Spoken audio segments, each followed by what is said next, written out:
이 시간 디도서 2장 1절에서 15절의 말씀 우리 함께 받도록 하겠습니다.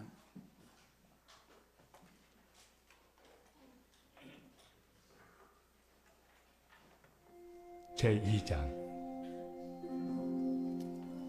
오직 너는 바른 교훈에 합당한 것을 말하여 늙은 남자로는 절제하며 경건하며 신중하며 믿음과 사랑과 인내함에 온전하게 하고, 늙은 여자로는 이와 같이 행실이 거룩하며 모함하지 말며 많은 술에 종이 되지 아니하며 선한 것을 가르치는 자들이 되고, 그들로 젊은 여자들을 교훈하되 그 남편과 자녀를 사랑하며 신중하며 순전하며 집안일을 하며 선하며 자기 남편에게 복종하게 하라. 이는 하나님의 말씀이 비방을 받지 않게 하려 함이라. 너는 이와 같이 젊은 남자들을 신중하도록 권면하되 범사에 내 자신이 선한 일에 본을 보이며 교훈에 부패하지 아니함과 단정함과 책망할 것이 없는 바른 말을 하게 하라. 이는 대적하는 자로 하여금 부끄러워 우리를 악하다 할 것이 없게 하려 함이라. 종들은 자기 상전들에게 범사에 순종하여 기쁘게 하고 거슬러 말하지 말며 훔치지 말고 오히려 모든 참된 신실성을 나타내게 하라. 이는 범사에 우리 구주 하나님의 교훈을 빛나게 하려 함이라. 모든 사람에게 구원을 주시는 하나님의 은혜가 나타나 우리를 양육하시되 경건하지 않은 것과 이 세상 정욕을 다 버리고 신중함과 의로움과 경건함으로 이 세상에 살고 복스러운 소망과 우리의 크신 하나님 구주 예수 그리스도의 영광이 나타나심을 기다리게 하셨으니, 그가 우리를 대신하여 자신을 주심은 모든 불법에서 우리를 속량하시고 우리를 깨끗하게 하사 선한 일을 열심히 하는 자기 백성이 되게 하려 하심이라. 너는 이것을 말하고 권면하며 모든 권위로 책망하여 누구에게서든지 업신여김을 받지 말라. 아멘. 오늘 읽은 디도서는 디모데 전후서와 함께 목회 서신이라고 하는데, 목회 서신이라고 하는 이유는 지역 교회에서 목회하는 목회자에게 보낸 말씀이기 때문에 그러합니다. 디도서의 배경은 그레데 섬인데요. 그레데 섬이 어디냐면 지금의 크레타라고 불리는 그리스 밑에 있는 큰 섬이에요. 그 튀르키예랑 그리스 사이에 있는 바다를 에게해라고 하는데, 에게해에 많은 섬들이 있는데 그중에 제일 큰 섬이 그레데 섬입니다. 이 그레데 섬이 지중해 한가운데 있어요. 그러다 보니까 밑으로는 아프리카 있죠, 옆으로는 아시아 있죠, 유럽 있죠. 그러니까 무역이 이 지중해를 횡단하는 배들이 다 그레데 섬에 정박을 하게 되니까 문화가 또 무역이 이곳에 집중이 되는 그런 여러 가지 문화들이 혼합되어 있는 곳이었고요. 그리고 유대인들이 또 그 지역에 많이 살고 있었어요. 그런데 그 그레데 섬에 대한 평판이 매우 안 좋습니다. 디도서 1장 12절에 보니까 이런 내용이 있는데, 이것은 600년 전에 시인이자 철학자인 에피메니데스가 한 말이에요. 에피메니데스가 한 말입니다. 그것이 600년 동안 얼마나 이 평가가 적절하게 맞는지 600년 동안 이런 내용이 이어오다가 성경에 기록된 거예요. 그러니까 얼마나 사람들이 못된 사람이었는지 그 시인이자 철학자가 이렇게 얘기했습니다. 그레데인 중에 어떤 선지자가 말하되 그레데인들은 항상 거짓말쟁이이며 악한 짐승이며 배만이하는 게으름뱅이라 하니 라고 하는, 그러니까 그 사람들은 싹 다 그냥 썩을 놈들이야, 이런 이제 얘기죠. 아주 못된 놈들이야 라고 하는 그런 이 말이라고 할 수가 있겠습니다. 그런데 그런 지역에 신실한 종 디도를 보낸 거예요. 신실한 종 디도. 왜 그럴까요? 그런 곳에도 교회를 세우라는 거예요. 그런 땅에도 변화받아야 할 사람들이 있고, 하나님이 교회를 통해서 그 땅을 변화시키시겠다라고 하는 하나님의 뜻과 의지가 있는 줄로 믿습니다. 그래서 그 디도에게 그레데생들에게 이렇게 가르치라라는 내용을 오늘 우리 본문으로 읽었어요. 오늘 이 본문의 내용은요, 한 구절 한 구절 우리의 지성과 마음에 각인하듯이 이 말씀을 우리가 받아야 하는데, 한번 이 말씀을 접했기 때문에 제가 요약해서 말씀드리면, 이 세대별로 이렇게 기독교 윤리를 말씀하고 계시는데요. 연장자 남자, 연장자 여자, 젊은 남자, 그리고 종에게 주시는 말씀입니다. 늙은 남자는 절제하고 경건하며 신중하며 믿음과 사랑과 인내함에 온전하며, 늙은 여자로는 행실이 거룩하며 모함하지 말며 술의 종이 되지 말며 선한 것을 행하며, 젊은 여자들은 남편과 자녀들을 사랑하며 신중하며 순전하며 집안일을 하며 선하며 남편에게 복종하라. 젊은 남자들은 신중하고 부패하지 말고 단정하고 바른 말을 하라. 종들은 자기 성전에게 범사에 순종하고 기쁘게 일하고 거슬러 말하지 말며 훔치지 말고 모든 일에 신실하라. 그러한 삶이 있을 때 하나님의 교훈이 빛이 난다. 우리의 삶이 복음을 드러낸다라고 말하고 있습니다. 사도 바울은요, 그들을 그렇게 가르치라는 거예요. 기독교 윤리로 살도록 가르치라. 그런데 이렇게 산다는 게 쉬운 일은 아니잖아요. 그럼에도 우리는 그렇게 살 수 있고 살아야 한다는 것입니다. 왜? 그 이유가 2장 후반부에 있는데요, 우리는 두 나타남 사이에 있기 때문이래요.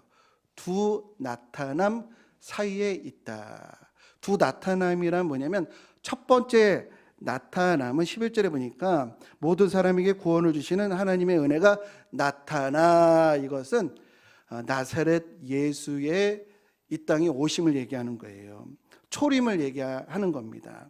이렇게 예수님이 오셔서 어떤 일을 하셨냐면, 모든 불법에서 우리를 속량하시고 우리를 깨끗하게 하셔서 하나님의 백성으로 살게 하셨다는 거예요. 첫 번째로 나타나셔서 우리가 어떻게 살아야 하는가를 보여주시고 알려주시고, 그 다음에 두 번째 나타남을 13절에 보니까 두 번째 나타남을 기다리게 하셨다는 거예요. 두 번째 나타나심이 중요한데요, 그때를 준비하게 하셨다.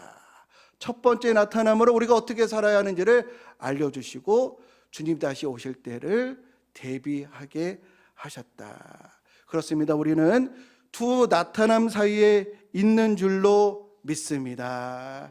우리 크리스찬의 삶은요, 첫 번째 나타남을 우리 돌아보고 두 번째 나타남을 기다리는 삶이 바로 우리 크리스찬의 삶인 줄로 믿습니다. 두 나타남 사이에 우리는 있습니다. 요즘 이단들이요, 마치 무슨 특수를 만난 것처럼 아주 포교 활동에 적극적입니다. 그 이유가 시대가 많이 달라졌거든요. 인공지능이 우리 삶 깊숙이 침투를 했어요. 인공지능 AI 시대가 도래를 했죠. 그 다음에 이란 전쟁, 이 모처럼 무슨 시대적인 기회를 맞이한 것처럼 종말론을 적극적으로 이제 그들의 입맛에 맞게끔 구성을 해가지고 아주 적극적으로 포교 활동을 전개를 하고 있는데, 물론 이제 우리가 말씀을 복음서를 보면은 예수님께서 마지막 때의 징조를 말씀을 하셨어요. 그래서 이들의 말하는 것이 크게 틀리지는 않습니다. 그러나 이단이 끝단이 다르다고 하는 의미듯이 그들의 의도가 문제가 있는 거예요. 그들의 의도, 그들의 목적이 문제가 있다라는 것이죠. 그들의 의도는 뭐냐면요, 예수님은 깨어 있으라, 믿음을 지키라 라고 하는 것인데, 이단들의 의도는요, 두려워해라, 내 말 들어라, 우리 공동체에 들어오지 않으면 구원을 받지 못한다라고 해서 두려움을 갖게끔 해서 속절없이 그들에게 매이게끔, 그들을 의지하게끔, 그 공포의 마음을 이용해서 그들을 사로잡으려고 하는 그런 의도가 있는 것입니다. 그래서 예수님께서요 이렇게 말씀하셨어요. 누가복음 21장에 보면은 미혹되지 말라는 거예요. 많은 사람이 내 이름으로 와서 내가 그라 하면서 때가 가까이 왔다, 내 말 들어라 라고 할 때 그들을 따르지 말라라고 하셨습니다.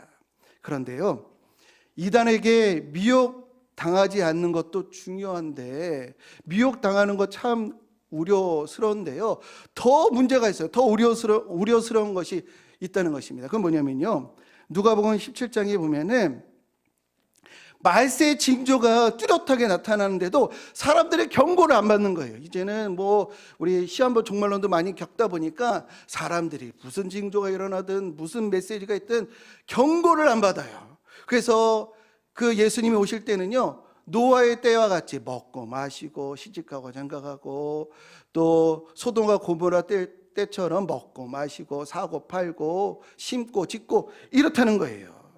그래서 성경이 우리에게 알려주시는 진리는 무엇인가? 때가 가까이 왔다라고 하면서 소망을 우리 성도들한테 주는 것이 요한계시록의 목적이거든요. 소망을 가지라. 예수 따르는 자들에게는 소망이 있다. 이걸 알려주시는 것인데, 이 요한계시록을 가지고 공포심을, 두려움을 갖게 하려고 하는 것에 우리 미혹당하지 말고, 또한 이 주님 오시는 것에 대해서 나랑 상관이 없어, 그 일은 나로부터 멀리 있어 라고 하는 영적인 침체에도 빠지지 말라라고 하는 것이 예수님의 말씀이라고 하는 것을 기억하시기를 주님의 이름으로 축복합니다. 우리는 두 나타남 사이에 있어요. 첫 번째 나타나신 주를 따라 두 번째 나타나실 주님을 맞이할 준비를 해야 하는데, 성경은 다음과 같이 선포합니다. 누가복음 21장, 이 날은 온 지구상에 거하는 모든 사람에게 임하리라. 두 번째 나타나심이 온 지구상에 거하는 모든 사람에게 임한다는 거예요. 그러니까 특정한 시대, 특정한 민족에게만 나타나는 것이 아니라 온 인류, 전 지구상에 살았던 사람들, 살고 있는 사람뿐만 아니라 살았던 사람들, 아담에서부터 마지막 때까지 죽은 자는 살아서 부활해서 산 자는 산대로 두 번째 나타남을 보게 된다. 예가 없다. 모두가 다 두 번째 나타남을 보게 될 것이다 라고 하는 겁니다. 이것을 우리가 성경은 다음과 같이 이렇게 우리가 깨닫게끔 접근하시는데, 성경에서는 죽음을 잔다라고 표현합니다. 죽음을 잔다라고 표현하는데, 죽음과 잠은 엄연히 다르죠. 그런데 성경에서는 이 죽음을 잔다라고 표현하는 데에는 그만한 이유가 있어요. 왜냐하면 죽음에 잠이 갖고 있는 특수한 아주 신비한 요소들이 있기 때문에 그렇습니다. 첫 번째, 잠에는 어떤 요소가 있냐면요, 잠은요 초월성이 있어요. 시간을 초월해요. 우리가요 2시간을 자든 4시간을 자든 8시간을 자든 24시간을 자든 우리가 잠을 자면요 시간을 경험하지는 않습니다. 시간을 뛰어넘어요. 제 말이 맞죠? 그죠? 한번 자면은 그 시간을 우리는 통과하지 않고 뛰어넘는다라는 것입니다. 그 다음에요, 잠을 자고 일어나면요 자기 전에 의식이 그대로 이어져요. 잠자기 전에 나와 잠잔 후에 자아가 동일하다라는 것입니다. 이 과학 영화를 보면요, 이제 우주선을 타고 우주 여행을 가는데 우주가 얼마나 넓어요.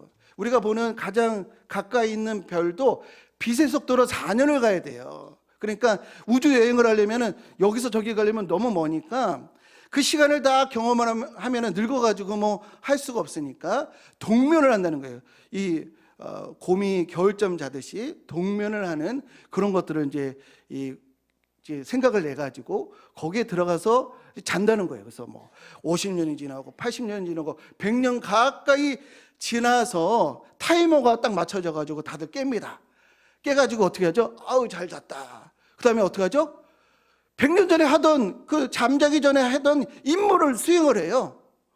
이렇게 해야지 내가 그때를 기억해서 한다는 거예요. 그러니까 잠을 잔다, 잠을 잔다는 것은 우리가 죽은 다음에 깰 때에 그 죽기 전에 의식, 자아가 연결되어 있다라는 것이에요.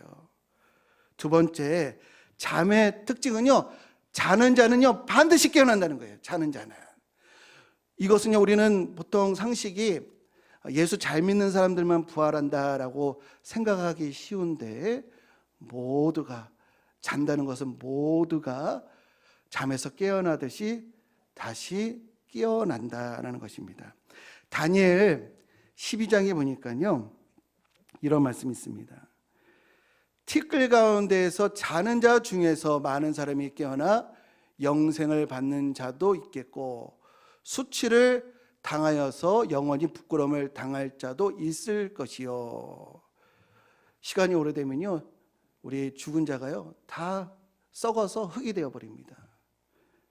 화장을 해가지고요 한 줌 재가 돼요. 티끌이 됩니다.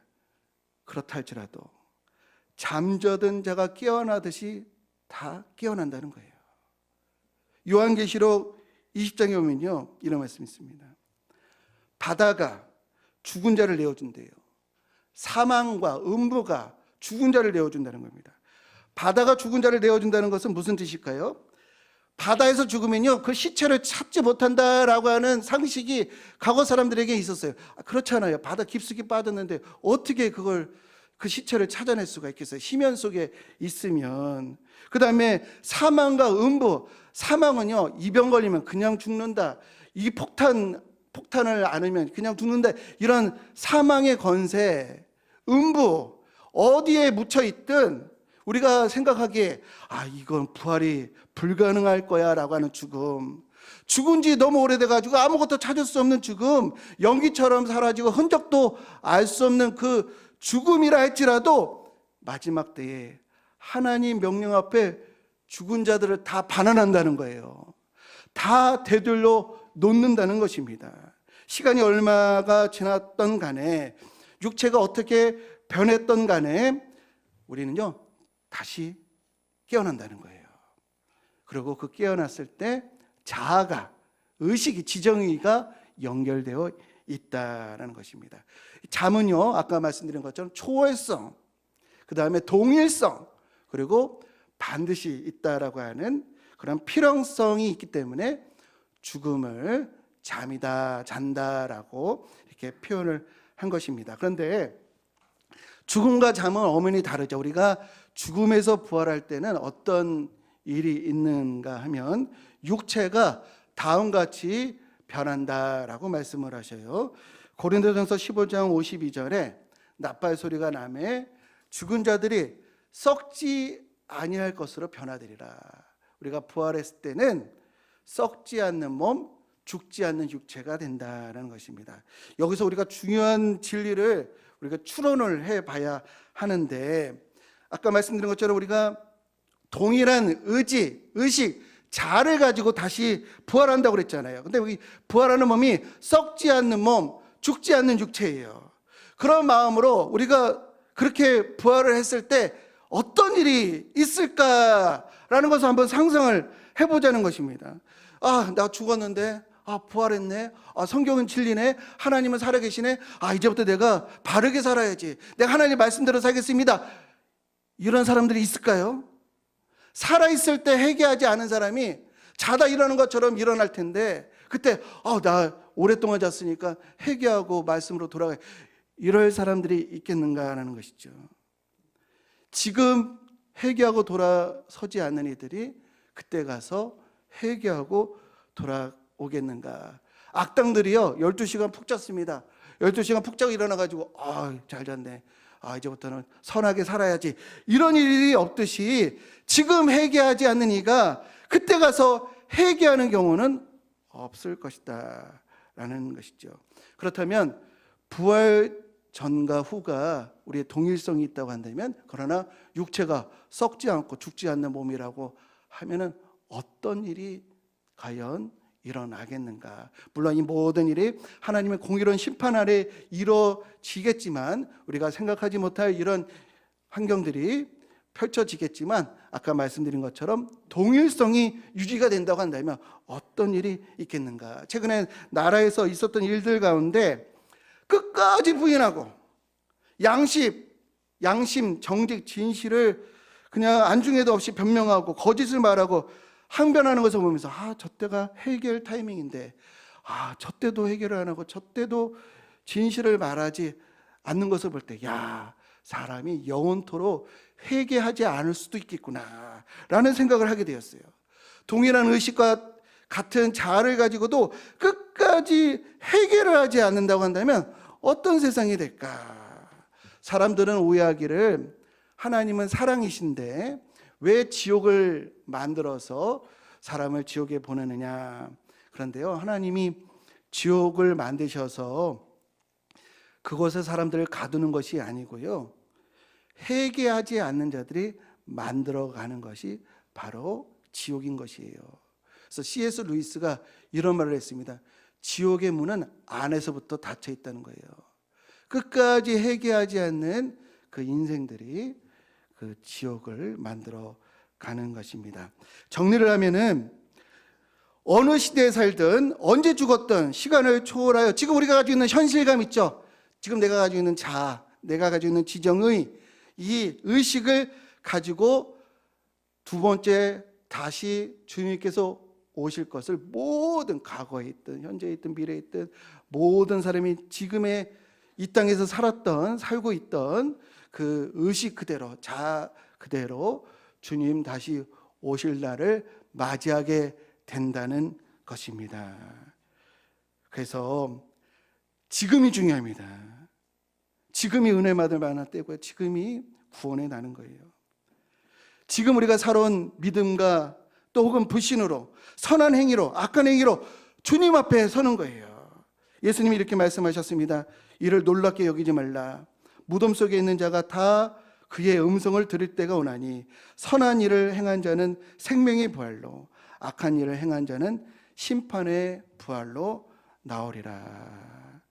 그래서 지금이 또한 오늘이 중요합니다. 지금 우리의 성도님들의 마음의 태도, 자세, 말씀을 향한 우리의 이 마음, 또 진리를 사랑하고 불의를 미워하고 오늘 디모데전서 2장에서 나눴던 기독교 윤리를 따르려고 애쓰는 이런 마음들, 선한 싸움을 싸우고 예수님께서 우리에게 보여주신 표대로 달려가려고 하는 믿음을 지키는 이런 지금의 마음, 지금의 태도, 이것이 하나님 앞에 우리가 평가를 받고 또 그 지금의 마음과 행위로 우리 영원한 상급을 받게 된다는 것을 기억하시는 우리 모두가 되시기를 주님의 이름으로 축복합니다. 그래서 성경은 다음과 같이 선포합니다.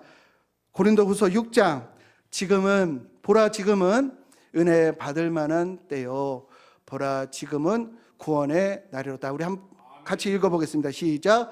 보라 지금은 은혜 받을 만한 때요, 보라 지금은 구원의 날이로다. 아멘. 그래서 오늘 내가 참고 인내하고 또 용서하고 사랑하고 내 기질, 내 감정, 내 판단이 아닌 예수님의 성품, 그리스도의 사랑으로 내가 살아야지. 오늘도 그 신앙으로 한 발짝 한 발짝 나아가는 그 자아, 그 선택, 그 의지, 그것이 연결되는 거예요. 그 연장선에서 우리 주님을, 다시 오실 주님을 만나게 되는 겁니다. 지금이 중요한 거예요. 오늘이 우리가 택해야 될 일인 줄로 믿습니다. 우리는 두 나타남 사이에 있습니다. 오늘, 지금 선한 싸움을 싸우고 주님께서 주신 표대로 나아가면서 끝까지 믿음을 지키는 우리 모두가 되어야 할 줄로 믿습니다. 우리 대한민국에서 가장 악명 높은 동네 혹시 아셔요? 대한민국에서 가장 악명 높은 동네. 예. 어렵죠? 예. 본인 사시는 동네 막 나오는데.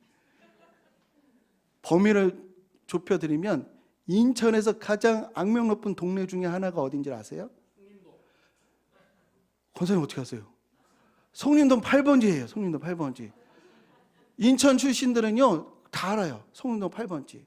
근데 제가 이래봐도 송림동 8번지 출신이에요. 정말 제가 어렸을 때요 막 하루가 멀다 하고 싸우고 막 길에 피가 이렇게 흐르고, 그리고 얼마나 그 무당이 굿하는 게 얼마나 많이 있었는지 그러합니다. 그런데요 우리 대한민국이 아무리 그 평판이 안 좋은 동네라 할지라도요 오늘 이 그레데 섬과 같은 이 평판은 없어요. 오늘 그레데 섬의 평판이 뭐라고요? 거짓말쟁이고 악한 짐승이고 그냥 게으름뱅이라고, 자기 배만 아는 게으름뱅이, 이런 평판이 있는 그런 마을 도시는 없어요. 그럼에도 그곳에 교회를 세우라고 하셨어요. 인천 송림동 8번지 거기에도 교회가 세워졌어요. 그래서 수많은 사람들이 주님께로 나왔습니다. 그 산 증인이 저예요. 교회가 없었다고 한다면 저는 어떻게 됐을까요? 어떻게 성장을 했을까요? 제가 어렸을 때 정말 인간 말종 신의 인이 박혀가지고 정말 이 생활이 거의 불가능한 어떤 아저씨가 있었어요. 근데 그 아저씨가 말년에 예수 믿고 완전히 달라져서 주님 품에 안기게 되었다라고 하는 것을 우리 믿으시기를, 제가 그런 일이 있었어요. 또 우리 소망이 없고 또 미신과 구습에 찌들려 있는 이 조선 땅에 교회들이 세워져 가지고 선교사들이, 목회자들이 복음을 선포하고, 먼저 예수 믿은 아내가 간절히 기도해서 남편을 변화시키고, 남편이 간절히 간구하여서 우리 아내들을 변화시킨 수많은 간증들이 있는 줄로 믿습니다. 그래서 디도를 그 그레데 섬에 보냈듯이 수많은 선지자들이, 이 선교사들이 세계 곳곳에 퍼져 있는 것이고 교회가 세워진 것입니다. 아까 다니엘서를 우리 봤는데, 다니엘서 12장에 보면요, 두 번째 오실 날을 누구 티끌이 되어도 만나게 되는데 3절에 보니까 지혜 있는 자는 궁창의 빛과 같이 빛날 것이요 많은 사람을 옳은 대로 돌아오게 한 자는 별과 같이 영원토록 빛나리라 라고 말씀하겠습니다. 우리는 두 나타남 사이에 있는데, 우리 그 동안에 우리 자녀들, 우리 손주들, 우리 형제들, 이웃들, 그들이 어떤 상태든 어떤 마음이든 복음의 능력과 십자가의 사랑으로 또 우리의 눈물의 기도로 그들을 변화시킬 수 있다는 것이에요. 그렇게 선한 영향력을 그들에게 주면 저와 우리 성도님들은 하늘의 별과 같이 영원토록 빛나게 된다는 것을 믿으시기를 주님의 이름으로 축복합니다. 두 번째 나타나심이 반드시 있다는 것을 믿어 자신뿐만 아니라 우리 이웃과 온 가족을 구원으로 인도하여서 주님 앞에 섰을 때 우리 잘했다 충성된 종아, 너가 너로 인해서 그 영혼이 구원받았구나 라고 하는 하나님의 칭찬과 또 격려를 받는, 상급을 받는 우리 모든 성도님들 되시기를 주님의 이름으로 간절히 축원드립니다. 우리 함께 찬양하겠습니다. 주님 다시 오실 때까지 나는 이 길을 가리라. 두 나타남 사이에 있는 우리가 이 길 가겠습니다. 좁은 길이라 할지라도 나의 십자가 지고 하나님 다시 오실 주님을 만날 준비를 하겠습니다. 깨어 있겠습니다 라는 찬양의 가사입니다. 주님 다시 올 때까지 나는 이 길을 가리라. 좁은 문, 좁은 길, 나의 십자가 지고 나의 가는 길, 나의 가는 길 끝에서 나는 주를 보리라. 영광의 내 주님 나를 맞아 주시리. 영광의 내 주님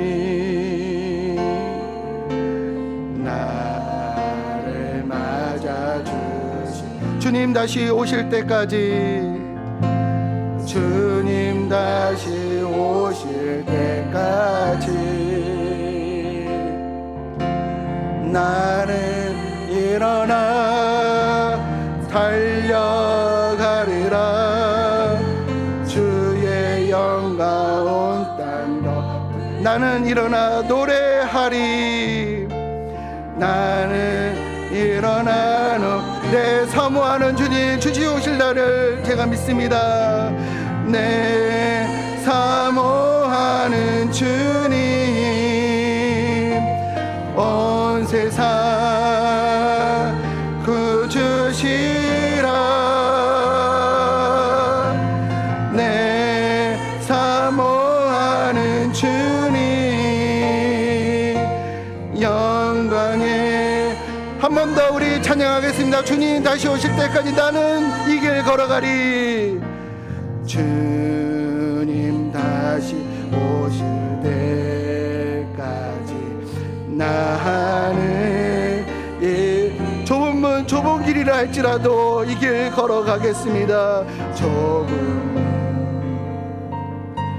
좁은 길 나의 십자가 지고 나의 가는 길 끝에서 주님 보리라. 나의 가는 이 길 끝에서 나는 주를 보리라. 영광의 내 주님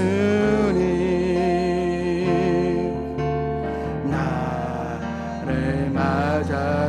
주님 다시 오실 때까지, 주님 다시 오실 때까지 나는 일어나 달려가리라. 주의 영광 오빠 높을 때 나는 일어나 내 섬하는 주님. 우리 다 함께 일어나셔서 찬양하겠습니다. 온 세상에 구주시라. 온 세상 구주시라. 내 사모하는 주님, 영광의 왕. 내 사모하는 주님, 내 사모하는 주님, 온 세상 구주시라. 내 사모하는 주님, 영광의 왕이시. 이 시간에 두 나타남 사이에 있는 우리가 늘 깨어 있게 하옵소서. 이 시간 우리가 적어낸 VIP들을 위해서 기도하겠습니다. 예수님께서 너희와 너희 자녀를 위하여 울라라고 하셨습니다. 왜 그랬을까요? 반드시 두 번째 주님이 오실 날이 있기 때문에 그렇습니다. 오늘 지금이 중요합니다. 간절히 그들이 생명과 진리의 길로 나오도록 하나님 인도해 주시고 내가 그들의 손을 붙들겠습니다라고 결단하며 우리 주의 이름 부르며 함께 기도하겠습니다. 주여, 이 시간 하나님 우리에게 하나님 아버지 임재해 주시고 하나님 우리의 마음을 뜨겁게 하여 주옵소서. 너희와 너희 자녀를 위해서 울라라고 말씀하셨습니다. 하나님 주님께서 모든 사람이 믿을 만한 증거를 주셨고 어떻게 살아야 하는지를 보여주시며 하나님 두 번째 주님 나타나심을 준비하고 깨어있게끔 하셨습니다. 지금이 중요하고 오늘을 우리가 구원받을 날이고 지금이 은혜 받을 때인 줄로 믿습니다. 하나님 우리가 주님 앞에 서게 될 때인데 하나님 오늘을 가볍게 여기지 아니하고 이 시간 하나님 오늘 믿음을 지키고 선한 싸움을 싸우게 하여 주옵소서. 우리 가정과 우리 자녀들 우리 형제들 이웃들 하나님 불쌍히 여겨 주옵소서. 긍휼히 여겨 주옵소서. 하나님 한 영혼이라도 주께로 돌아오는 은혜가 있게 하여 주옵소서. 하나님, 지금이 은혜 받을 만한 때요, 지금이 구원의 날이라고 하였습니다. 하나님, 우리 자녀들, 우리 자녀손들을 불쌍히 여겨주셔서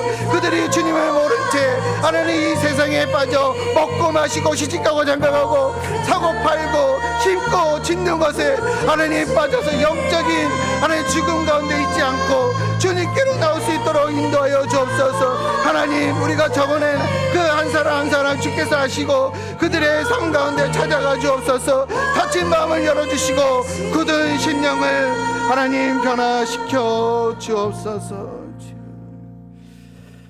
이제는 우리 주 예수 그리스도의 은혜와 세상을 창조하시고 다스리시는 하나님 아버지의 지극하신 사랑하심과 성령님의 교통하심이 두 나타남 사이에 있음을 깨달아 믿음을 지키고 우리 가정과 이웃을 주께로 인도하겠습니다. 결단하는 주의 자녀들 백성들 머리머리 위에 이제부터 영원토록 함께 하시기를 간절히 축원하옵나이다. 아멘.